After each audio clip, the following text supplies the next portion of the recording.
नमस्कार दोस्तों, मैं जय कुमार गुप्ता पूर्व की भांति आज फिर एक बारी एक नए टॉपिक पे बात करने के लिए आया हूँ।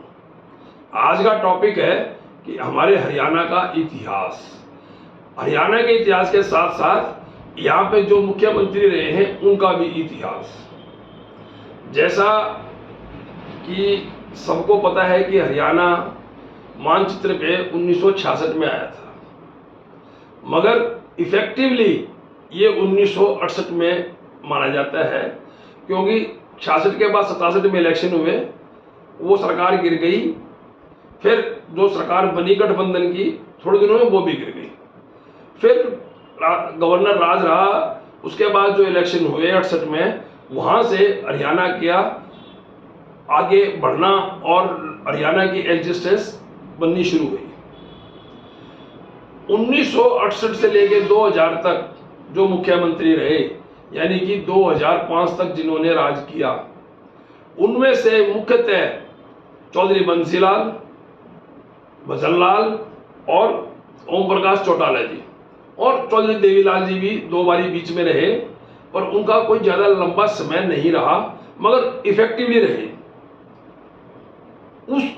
उनके ड्यूरेशन के अंदर हरियाणा ने प्रगति करी। अब देखो, चौधरी बंसीलाल जिस टाइम बने थे मुख्यमंत्री, उनका कार्यकाल उल्लेखनीय है, क्योंकि जब वो बने थे तो हरियाणा में कुछ भी नहीं था। आज दोस्तों, आपको एक घर बनाना हो तो बहुत कुछ सोचना पड़ता है, प्लानिंग करनी पड़ती है। आपके पास पैसा होता है तो भी काफ़ी चीज़ें इकट्ठी करनी पड़ती हैं। ठेकेदार है, नक्शा है, कितनी चीज़ें करनी पड़ती हैं। उनके पास तो पैसा भी नहीं था और उनके पास एक्सपीरियंस भी नहीं था, मगर एक सोच थी। उन्होंने हरियाणा को प्रगति के पथ पे डाला और हरियाणा बनता चला गया, आगे बढ़ता चला गया। क्यों? क्योंकि वो कोई भी प्लानिंग करते थे, अगर ये चीज़ बनानी है, ये नहर बनानी है, इलेक्ट्रिफिकेशन करना है, हमने रोड बनाने हैं, टूरिज्म बनाना है, रोडवेज को नेशनलाइज करना है, कुछ भी काम करते थे तो पहले उसका ब्लूप्रिंट तैयार करवाते थे, डिस्कशन होता था, उसकी इकोनॉमिकल वायबिलिटी देखते थे, फिजिकल वायबिलिटी देखते थे कि ये पॉसिबल है कि नहीं है। फिर अपने अफसरों की टीम से ये देखते थे कि कौन अफसर इसको तरीके से इसको धरातल पे ला सकता है। टाइम फ्रेम फिक्स होता था, अब इस टाइम में करना है, और उसकी जितनी चीजें चाहिए थी उन चीजों को उपलब्धता उन ऑफिसर को कराई जाती थी, और वो डे टू डे फॉलोअप करते थे। 20 प्रोजेक्ट चल रहे थे, 20 के 20 का फॉलोअप करते थे कि ये प्रोजेक्ट कहां तक चला हुआ है, यदि रुका हुआ है तो क्या अड़चन आ गई है, क्यों रुका हुआ है। उससे क्या होता था कि अफसरों को भी ये रहता था कि मुख्यमंत्री की नजर है, और काम करने वाले को शाबाशी भी मिलती थी।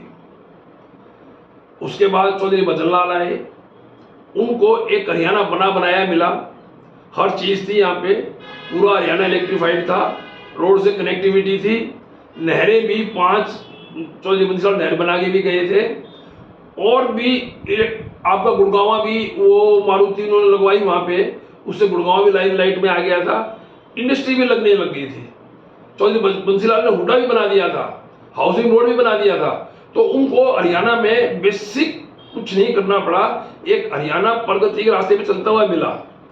उसमें उनकी भी जो कंट्रीब्यूशन है उसको भी हम नदारद नहीं कर सकते, अनदेखा नहीं कर सकते। उन्होंने इंडस्ट्रीज भी बनाई, उन्होंने इंडस्ट्रियाँ भी लगवाई, उन्होंने अपने हिसाब से उन्होंने काम किए, मगर उन्होंने ज़्यादा जोर हिसार पे डाला।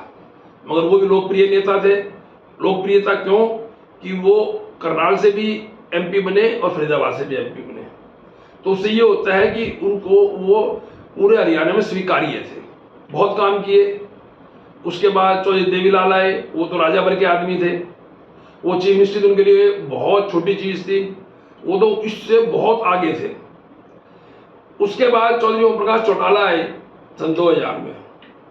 उनके बारे में बहुत भ्रांतियां हैं, बहुत बातें हैं, कमियां तो हर एक में होती हैं। कमियां तो भगवान श्री राम, भगवान श्री कृष्ण में भी थी।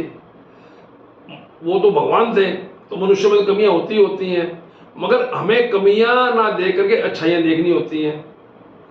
यदि अच्छाइयां ज्यादा है, कमियां कम है, तो हम उसको कमियों को अनदेखा करना ही चाहिए। ओम प्रकाश चौटाला भी एक बहुत ही जबरदस्त एडमिनिस्ट्रेटर थे, उनकी पकड़ थी, वो भी विश्वास करते थे, काम में विश्वास करते थे, तो उन्होंने भी हरियाणा को प्रगति के पथ पे लेके गए। इन तीनों में एक जो समानता थी वो थी एक्सचेकर, सरकारी खजाना, उसके ऊपर ये कुंडली मार के बैठते थे। ये लोक लुभावने कि हम बिजली बिल माफ कर देंगे, हम कर्जे माफ कर देंगे, हम ये दे देंगे, वो दे देंगे, ऐसे वायदे बिल्कुल भी नहीं करते थे। ये सिर्फ और सिर्फ स्टेट को इंफ्रास्ट्रक्चर की बात करते थे। एक सबसे बड़ी बात क्या थी इनमें, रात को सोने से पहले पूरे हरियाणा को संभाल के सोते थे, यानी कि सीआईडी जो चीफ होता था उससे फीडबैक लेते थे कि मेरे हरियाणा सही है, कहीं किसी डिस्ट्रिक्ट में, कहीं किसी शहर में, किसी गांव में कोई गड़बड़ तो नहीं है, कोई एमएलए तो उत्पात नहीं मचा रहा है, कोई एमएलए दाएं बाएं तो नहीं जा रहा है। जब ये इनको पूरी रिपोर्ट आई थी तब ये सोने जाते थे। तो ये सच्ची मायनों में प्रहरी थे, सच्ची मायनों में ये चीफ मिनिस्टर प्रदेश का भला सोचने वाले थे, जनता का भला सोचने वाले थे। मगर आज जो आ रहे हैं उनके बारे में मैं अगले वीडियो में बताऊंगा। ये जो कर रहे हैं, और आप कंपेयर करके देखना, यदि मैं कहीं गलत हूं तो मेरे कमेंट बॉक्स में जरूर लिखना कि मैंने गलत बात कही है, और मुझे यदि लिखोगे तो मैं खुश होऊंगा, और यदि मैं गलत होऊंगा तो मैं अपने आप को सही करूंगा, और नहीं तो मैं आपका जवाब दूंगा। मेरी ये वीडियो पसंद आए तो इसको सब्सक्राइब, लाइक और शेयर करना, और मैं आपको फिर कहता हूं कि इनको कंपेयर करके आगे वोट देना। जय हिंद, जय भारत, जय हरियाणा।